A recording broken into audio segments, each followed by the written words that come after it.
तो दोस्तों, एक और नया दिन और मैं बलजीत परमार हाजिर हूँ एक नई कहानी, एक नया किस्सा लेकर। आज आपको सुनाएंगे मुंबई के अंडरवर्ल्ड से जुड़ी एक बहुत ही अजीबोगरीब कहानी, जहाँ पे एक आदमी का बहुत नाम हुआ, लेकिन उस नाम कमाने के लिए उसको बहुत बड़ी मशक्क़त करनी पड़ी। हाजी मस्तान का साथ छोड़कर अरुण गवली से हाथ मिलाना पड़ा, लेकिन वहाँ बहुत सालों तक उसको बेनामी की ज़िंदगी बितानी पड़ी। ऐसा पुलिस का रिकॉर्ड और अरुण गवली के गैंग का रिकॉर्ड कहता है, पर असल कहानी क्या है वो आपको आज सुनाएंगे। साथ में एक दूसरा शख्स जो अरुण गवली को छोड़ के कैसे अपना धर्म बदली करके क्रिश्चियन बन जाता है और आज भी अपना काम कर रहा है। पहला आदमी जिसके बारे में बहुत बार आपने कहा कि सर कभी पॉल पैट्रिक न्यूमैन की कहानी सुनाई, तो आज आपको सुनाते हैं। कौन था ये पॉल पैट्रिक न्यूमैन? ये एक्चुअली गोवा का रहने वाला था, एंग्लो इंडियन था, और उस दौर में जब स्मगलिंग अपनी चरम सीमा पे हुआ करती थी, ये आदमी मुंबई आ गया और गोदी में काम करने लगा। गोदी कहते हैं डॉक्स को, मुंबई डॉक्स।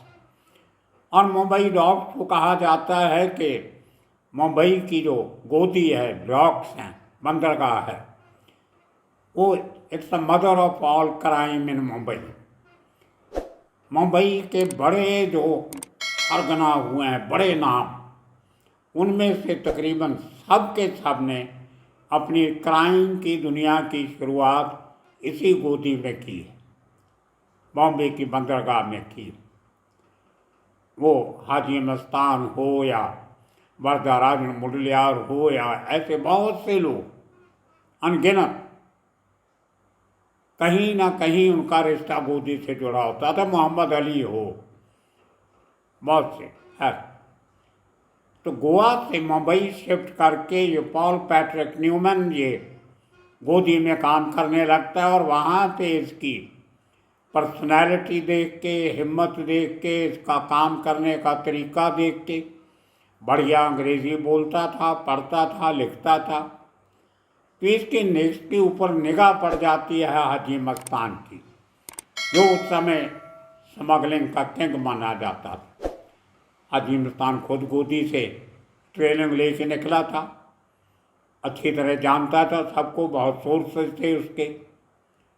तो उसने पॉल न्यूमैन को अपने साथ मिला लिया, लेकिन वो काम ज़्यादा देर चला नहीं, क्योंकि इमरजेंसी लग जाती है और हाजी मस्तान को मीसा के नीचे, maintenance of internal security act के नीचे डिटेन कर दिया जाता। और भी बहुत सारे लोग डिटेन हुए, उनमें खाली वरदाराजन और करीम लाला डिटेन नहीं हुए, बाकी बहुत से लोग जेलों में बंद कर दिए गए थे। उसकी गैरहाजिरी में पूरा काम गोदी का इस पॉल न्यूमैन ने संभाला। लेकिन जैसे ही इमरजेंसी ख़त्म होती है, इसकी डिटेंशन ख़त्म हो जाती है। जयप्रकाश नारायण के कहने पे हाजी मस्तान स्मगलर छोड़ने की कसम खा लेते हैं, तो उसका गैंग जो है वो बेकाम हो जाता है, बेरोजगार हो जाता है, बेकार हो जाता है। तो हाजी मस्तान ने कहीं अरुण गवली को कह दिया कि हमारा एक अच्छा लड़का है, इसको अपने पास रख लो, और पॉल पैट्रिक न्यूमैन को अरुण गवली के पास भेज दिया। वहाँ से न्यूमैन की कहानी शुरू होती। हमारे सहयोगी संदेश भाऊ ने मुंबई से एक छोटी सी रिकॉर्डिंग भेजी है, जिसमें पॉल पैट्रिक का पूरा किस्सा सुनाया है। एक बार आप वो सुन लीजिए, फिर आगे की बात करते हैं। सुनिए। पॉल न्यूमन जो था वो एक एंग्लो इंडियन फैमिली में पैदा हुआ था गोवा में। इसका पूरा नाम था पॉल पैट्रिक न्यूमन, और ये जो था काफ़ी यंग एज में गोवा से मुंबई आ गया था। मुंबई आने के बाद इसने डॉक में गोदी में जो कंटेनर होते हैं या जो भी सामान आता है बाहर से, उसकी चोरी करना शुरू कर दिया। तो डॉक में चोरी करने वाले जो छोटे छोटे गिरोह थे, उनके साथ ये मिल गया और वहाँ पे चोरियाँ करने लगा। बाद में हाजी मस्तान की नज़र जो थी इस पॉल न्यूमन पे पड़ी, तो हाजी मस्तान ने पॉल न्यूमन को अपने साथ जोड़ लिया। हाजी मस्तान के स्मगलिंग कारोबार में कस्टम ऑफिशियल्स के साथ जितना भी लेन देन होता था या जितना भी पेपर वर्क होता था, वो सारा काम हाजी मस्तान के लिए पॉल न्यूमन करता था, क्योंकि पॉल न्यूमन जो था वो बेसिकली अंग्रेजी लिखने, पढ़ने और बोलने में काफ़ी अच्छा था। फिर 1977 में इमरजेंसी खत्म होने के बाद जब जयप्रकाश नारायण के कहने पर हाजी मस्तान ने अपना स्मगलिंग का कारोबार छोड़ दिया, तो उस वक्त ये जो पॉल न्यूमन था वो हाजी मस्तान को छोड़कर अरुण गवली गैंग में शामिल हो गया।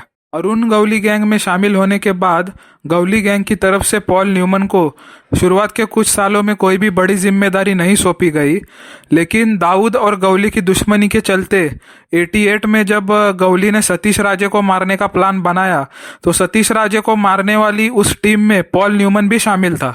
सतीश राजे को मारने वाली टीम में जो बाकी लोग थे गवली गैंग के, उन्होंने सतीश राजे की गाड़ी का कांच तोड़ना और उसके बॉडीगार्ड्स को उलझा के रखने का काम किया, जबकि पॉल न्यूमन ने अपने 32 बोर रिवॉल्वर से सतीश राजे को लगभग 8 से 9 गोलियां मारी थी। सतीश राजे को मारने के बाद गवली गैंग में पॉल न्यूमन की अहमियत काफ़ी बढ़ चुकी थी। अगले साल 1989 में जब अरुण गवली अपने साथ गैंग के 20 लोगों को लेकर चेंबूर के घाटला विलेज में महेंद्र पाटिल को मारने गया था, जो कि छोटा राजन का आदमी था महेंद्र पाटिल। तो उन 20 लोगों में ऐसा कहते हैं कि पॉल न्यूमन भी शामिल था। उस हमले में महेंद्र पाटिल जो था वो शुरुआत में जख्मी हुआ और बाद में हॉस्पिटल में वो मर गया, लेकिन सतीश राजे का मर्डर और महेंद्र पाटिल के ऊपर किया गया हमला, इन दो कारणों से पॉल न्यूमन जो था वो डी कंपनी के निशाने पर आ चुका था। तो पॉल न्यूमन को मारने का जो काम था वो डी कंपनी में अनिल परब उर्फ वांगे को सौंपा गया। अनिल परब जो था वो उस वक्त दुबई में था। तो उसी साल 1989 में एक दिन पॉल न्यूमन जो था वो CSMT के पास, हज हाउस के पास जो MRA रोड है, वहाँ पर किसी काम से गया हुआ था। उसी वक्त डी कंपनी के 2 शूटर्स ने उसको मार दिया। बाद में जब साल 2003 में अनिल परब उर्फ वांग्या को दुबई से डिपोर्ट करके मुंबई में लाया गया, तो मुंबई में लाने के बाद अदालत ने उसको पॉल पैट्रिक न्यूमन के मर्डर केस में सजा सुनाई। तो दोस्तों, आपने सुना कैसे कई सालों तक 78 से लेके तकरीबन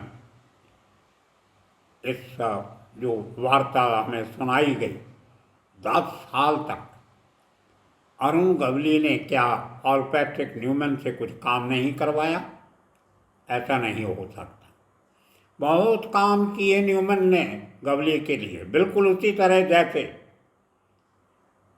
पुराना एक बहुत खतरनाक शूटर हुआ करता था अंडरवर्ल्ड का, सादिक कालिया। उसने भी अरुण गवली के साथ काम किया था और कहा यह जाता है कि कई साल तक उसको कोई काम नहीं दिया, इसलिए वो छोड़ के छोटा शकील के साथ मिल गया। दोस्तों, ये कहानियाँ सुनने में अच्छी लगती हैं, हो भी सकता है, पर हकीकत कुछ और होती है। अंडरवर्ल्ड में वरदाराजन मुडलियार के बाद अरुण गवली ही ऐसा आदमी है जो तकरीबन हर बड़ी वारदात में डमी एक्यूज पेश कर दिया करता था पुलिस के सामने। उसके 2 फायदे होते थे। एक तो उसके अपने बड़े डेरिंग शातिर किस्म के शार्प शूटर होते थे, कॉन्ट्रैक्ट किलर होते थे, उनको संभाल के रखा जाता था, काम उनसे करवा लिए जाते थे। और बाद में, क्योंकि जब कहीं भी हरकत करने जाते हो तो लोगों की शनाख्त हो जाती है, आदमी की हाइट कितनी थी, किस किस्म का लगता था, काला था, गोरा था, सांवला था, लंगड़ा के चलता था या सीधा चलता था, घुंघराले बाल थे या सीधे थे, लंबे बाल थे, तो इस किस्म का जो हुलिया होता, उसी किस्म के दूसरे डमी आदमी अरुण गवली पेश कर देता था और अगले अखबारों में खबर छप जाती थी कि फलां केस में जिस आदमी को मारा गया उस पर हमला करने वाले ये 2, 3, 4, 5 लोग पकड़े गए और उनके ये नाम है, खबर छप गई, पुलिस का काम हो गया। FIR में जो वांटेड एक्यूज थे मिल गए, ट्रायल शुरू हो जाती है और बाद में उनकी सज़ा भी थोड़ी बहुत होती है, बाहर आ जाते हैं।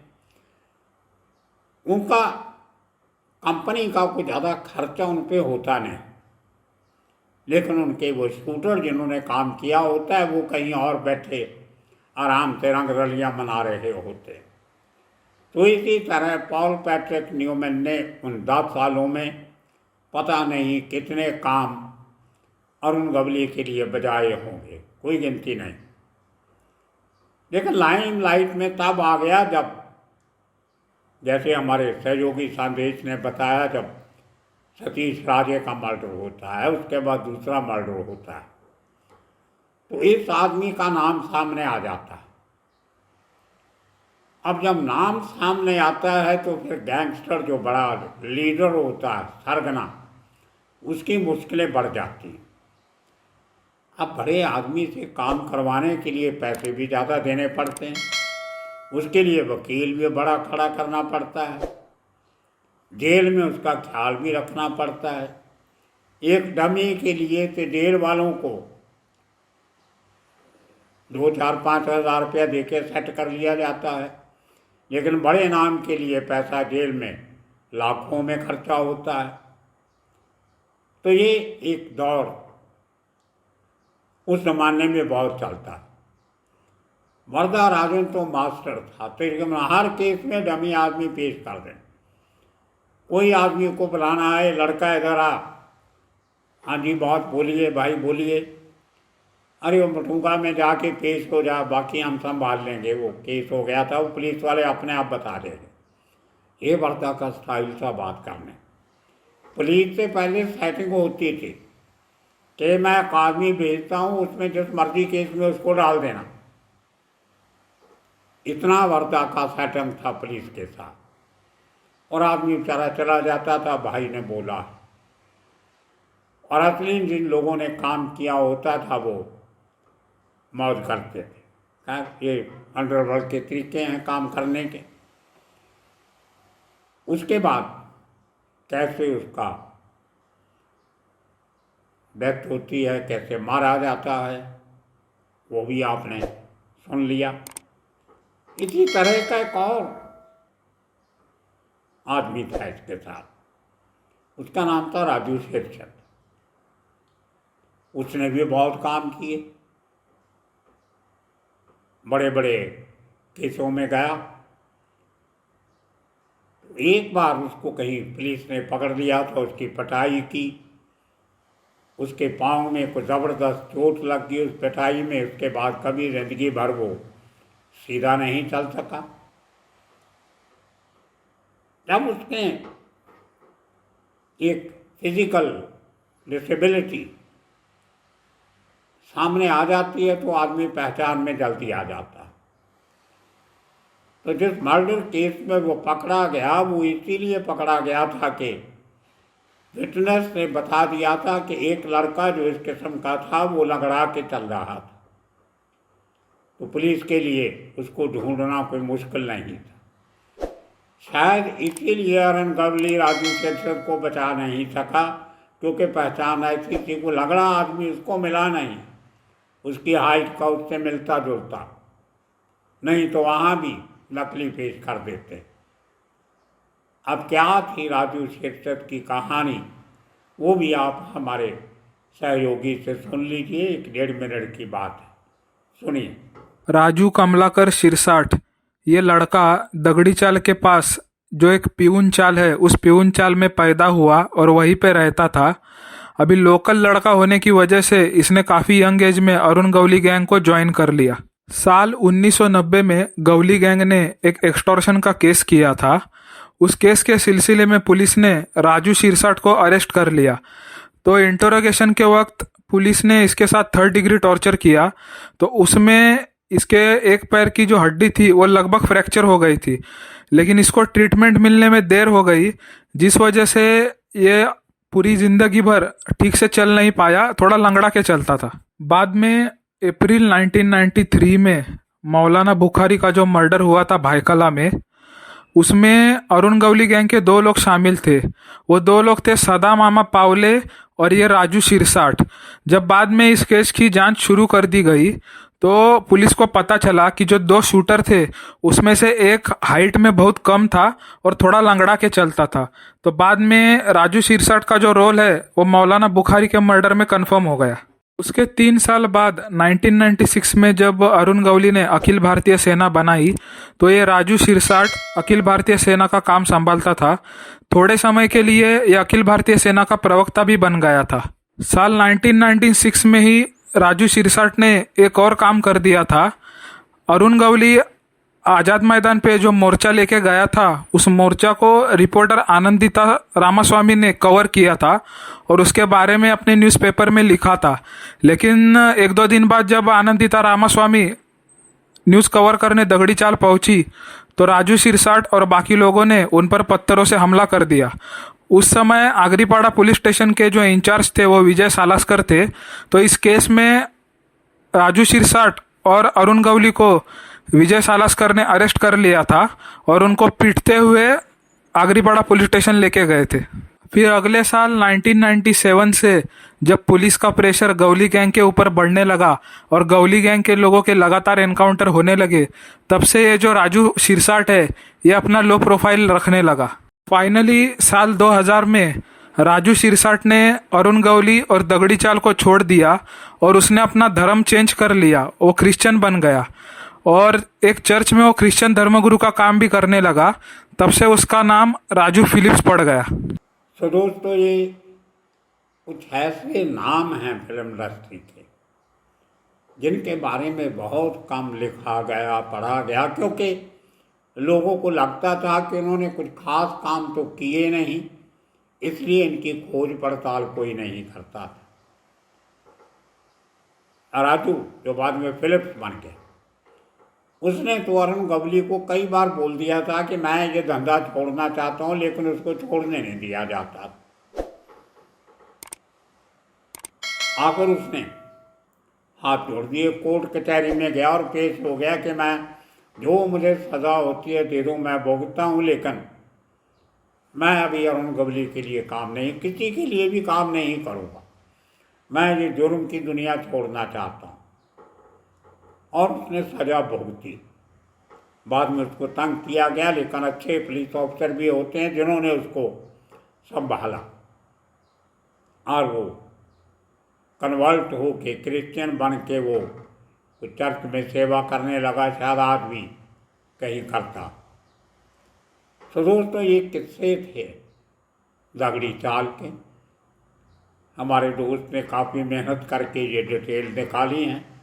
आगे भी, पहले भी आज से बहुत सारी स्टोरीज में हमारी मदद की है उन्होंने, उनको धन्यवाद देता हूँ। और जो मनिया सुरभि की स्टोरी आपको सुनाने में उनमें कुछ और डिटेल की ज़रूरत है। शायद उसमें काफ़ी कुछ मैं पहले बता चुका था, लेकिन बहुत अच्छी स्टोरी है। कुछ तस्वीरें मैं ढूंढ रहा हूँ उस स्टोरी के साथ जाने के लिए। एक आध दिन में जैसे ही वो तस्वीरें मिलती हैं तो आपके साथ वो शेयर करें। तो आज के दिन के लिए इतना काफ़ी। आने वाले दिनों में इसी तरह मुंबई के अंडरवर्ल्ड के किस्से सुनते सुनाते रहेंगे। तब तक के लिए आप सबका बहुत बहुत शुक्रिया, धन्यवाद।